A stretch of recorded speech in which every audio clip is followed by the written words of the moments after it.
Me, See My Ability, the podcast of the ARC Southern Maryland, where more than meets the eye. For some of us new to the experience of parenting a child with special needs or disabilities, the best resources we have are our public schools. We talked to Charles County's Instructional Specialist for Secondary Transition in the Department of Special Ed, Amber Brady, about support that is available before many of our clients reach the age of using ARC services or before they are young adults.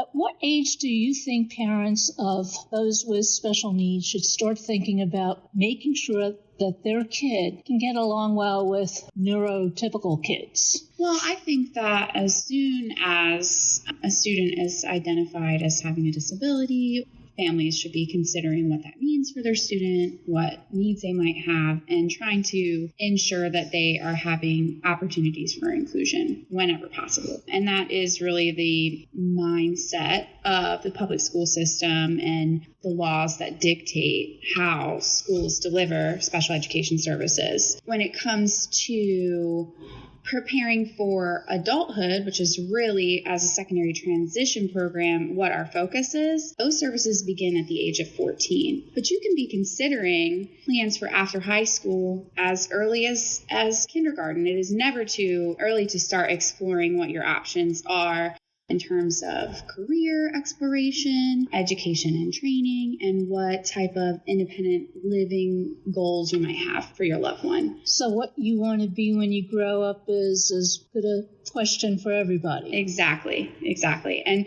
so the goal of secondary transition support is to provide those extra services to students with disabilities and helping to kind of explore that, map it out, set goals, and work on skills in order to make those goals achievable when students exit from the school system. I know in the olden days, and we're talking the 1960s, it seems like the kids who needed that extra help didn't even go in the front door because it wasn't accessible. So things have changed. Yes, definitely. The law has changed. I think the culture has changed, and we're still working to changing culture. I think that'll be an ongoing battle. But I definitely think that school systems in general, and particularly Charles County, have done a good job at inclusivity and placing students in the least restrictive environment. So we have so many programs, and special education can look so different for different students depending on their needs. But even students that have significant support needs are able to participate in school, be in the same school building as their same age peers, be in the same classes as their same age peers. It kind of falls on a spectrum depending on students' needs. We have some students who are in the general education setting all day. They go to all of the same classes as their same age peers, and we provide additional support in the classroom with that student. We have what's called a self-contained setting, and students can come into self-contained settings for certain classes or certain supports and then move back into the general education setting. So, maybe they need extra support in literacy and reading, and so they attend a self-contained class for just that course, and then they go back into a general ed setting for the rest of the day. We also have some regionalized programs that support students with different needs. So we have a SOAR program, which is focused on serving students with autism that are working towards their high school diploma. And again, that can look different from elementary school to middle school to high school. My area of expertise does tend to be with the older students as secondary transition. So because I'm generally working with students 14 and up, the model that I see the most is what's happening in high schools, where they, push out into the classes throughout the day, and then they have, it's kind of like a study hall. It's not really a study hall, but it's a period a day or a resource room for that student where they can receive additional services like social skills training, things like that. And then we have an Achieve program. So our students who have an intellectual disability and or autism or multiple disabilities and that are working towards a certificate of completion. So those programs are still located or throughout the county at different schools, and the students are in that class for their core academics, and which is where the content is significantly modified to make it accessible for them. And then they go out into the inclusion setting for related arts or particular classes that are a strength for them. And then those students typically transition to our ACE program, which is Adult Career, Community, Education, and Enrichment. So again, those programs are within several different schools in the county, and they access their functional academics in like a self-contained classroom setting, and then we take them out into community because those students in our adult programs are 18 to 21. And so we take them onto work-based learning sites, their same age peers, and we take them out into the community and to kind of get them exposed to what's out there for them to do after they exit high school in terms of work, in terms of community engagement, and recreation and leisure. So what about cool stuff? Balancing their checkbooks? Absolutely. So we definitely have a curriculum that is focused on functional academics, especially for our adult learners. I like to say that kind of transition from those traditional like ABCs, 1, 2, 3s to more functional reading and math skills that they're going to use in their everyday life. So instead of reading a story and identifying who the character was and theme might be or the plot, elements of the plot, we're looking at reading menus, reading store directory signs. How can you get online and navigate a website in order to shop? How can you use your calculator in order to track what you're spending and make sure you don't go over a budget? How can you look at a balance on your card and say, do I have enough money to make this purchase? And so I think those functional math skills are really based on the individual. So some students may have never mastered counting coins, but that doesn't mean that they can't complete a purchasing transaction with support. Understanding, do I have enough? If the balance says 20 and it's 21.26, then I do not have enough to make this purchase. And what can I take away and to be able to afford what I'm trying to buy? Or what is the next highest bill? If it's I want to purchase this candy bar for $4.67 and I have a 1, a 5, and a 10. Yes, the 10 will cover it, but so would the 5, but the 1s are not going to cover it. So it really depends on the student, the specific skill that we're working on with them to try to increase their independence. I'm talking to some clients, learners who are falling in love and know they don't want to bring boyfriend home, so they want their own home. Mm-hmm. And so what's one of the things we learned from one of the other experts I talked for our podcast was, well, there's such a thing as a credit report and developing good credit.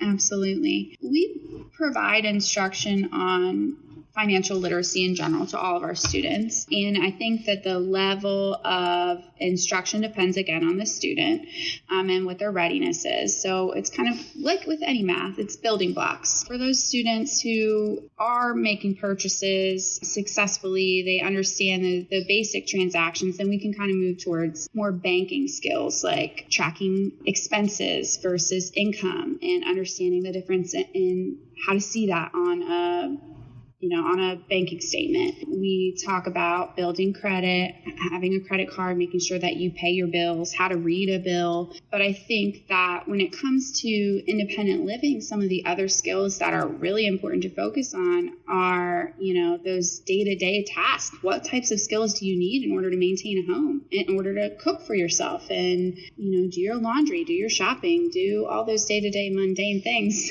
that people don't necessarily think about, that sometimes families from a place of love tend to do for their student. So we have to teach those skills and encourage families to let students try. How much are the parents inserted into this whole process? The parents can't just say, bye kids, going to work.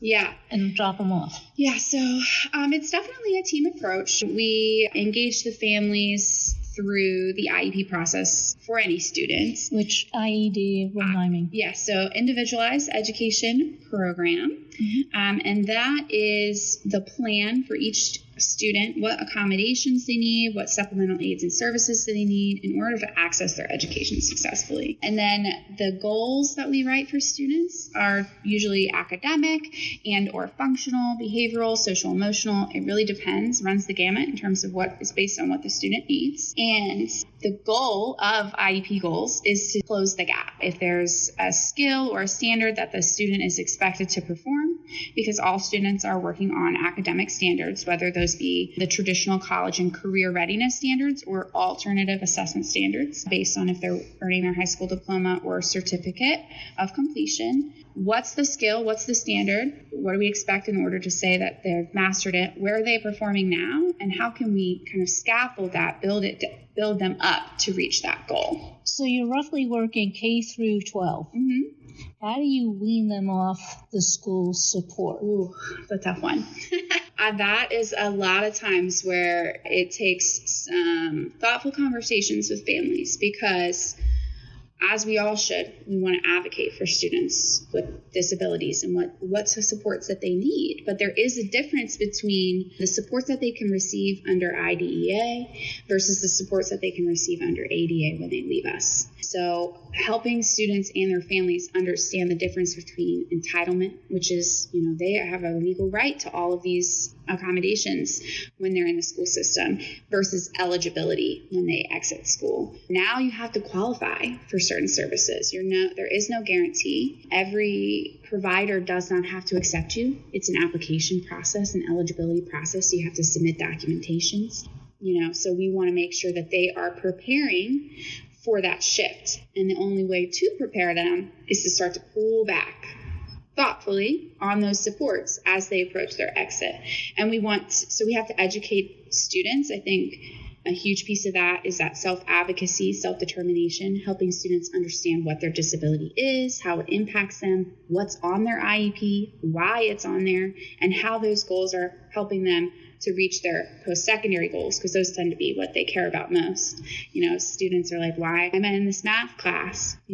So helping them understand the connection between, you have this math goal because we want you to be able to go out into the community and earn a wage and be able to, budget for yourself. Like helping them connect, what am I working on now and how is that getting me where I want to be? But also, what are the supports that are going away?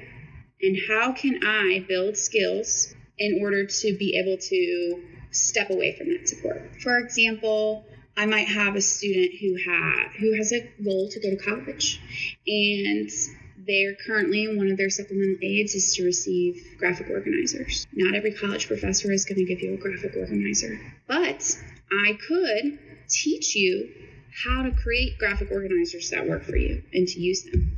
So if I'm not teaching you how to do that and I just take away that support, I'm not setting you up for success.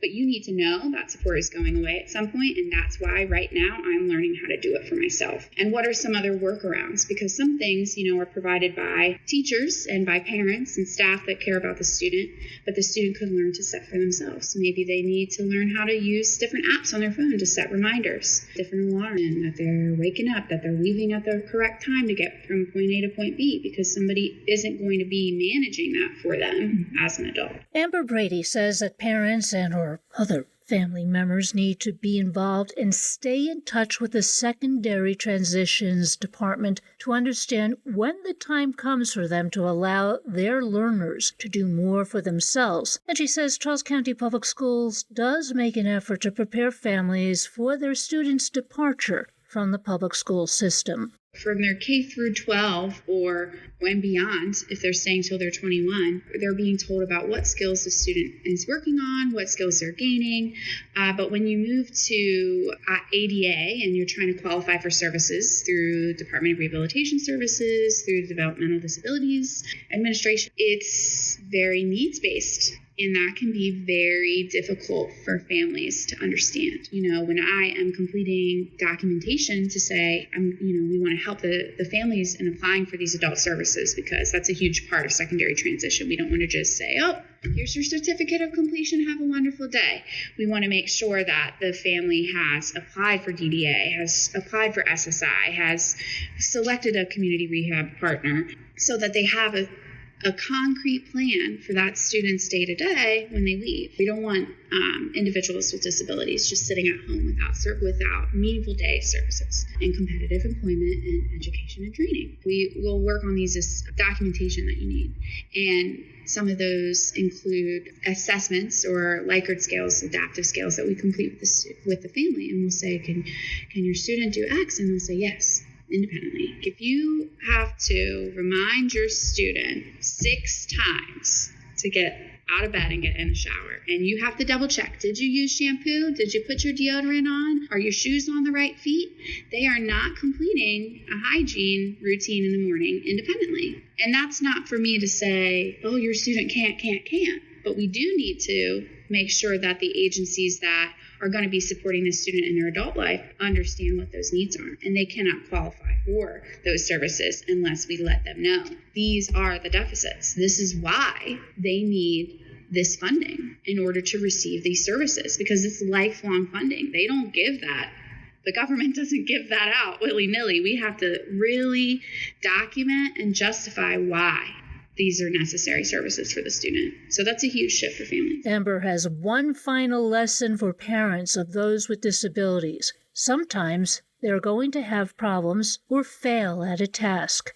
Allow them to work on fixing those problems and learn through failure. I did have a student on my caseload when I was still in the classroom working with a student with a disability, and he was transitioning from middle school to high school. Mom had a lot of concerns. And so he had so many supports on his IEP, which is great. She was calling me 7 times a day. I'm not exaggerating. This just happened in math. This just happened. And is he getting his paper printed with this amount of margin space, and et cetera, et cetera. And he had a one-on-one. And this student he was a phenomenal student, sweet kid, straight A student. And I, had to challenge the family. Like, I really want to pull back on the one-on-one support. I don't think he needs it in this class. He has straight A's. Let's see what he can do without that one-on-one support. He has a college goal. He's not going to have a one-on-one in college. So let's slowly pull this one-on-one out of his classes. Let's encourage him to take an honors course. He can do it. And he did. It was great. And he is in college now studying theater. So it's very exciting. But it is hard sometimes for families to let go of that control, and they want what's best for their student, and they want to provide them all the supports they need to be successful. But sometimes, and this is true for any student, not just students with disabilities, they benefit from struggling just a little bit. That's how you learn to overcome determination and perseverance, problem-solving skills. You've been listening to Amber Brady, Instructional Specialist for Secondary Transitions, a Department of Special Education in Charles County Public Schools. See Me, See My Ability, the podcast of the ARC Southern Maryland, where more than meets the eye. And we invite you to please give us some stars on your favorite podcast platform like Spotify, Apple, or any other place like Podbean, where you listen to this program and others. I'm Rita Rich.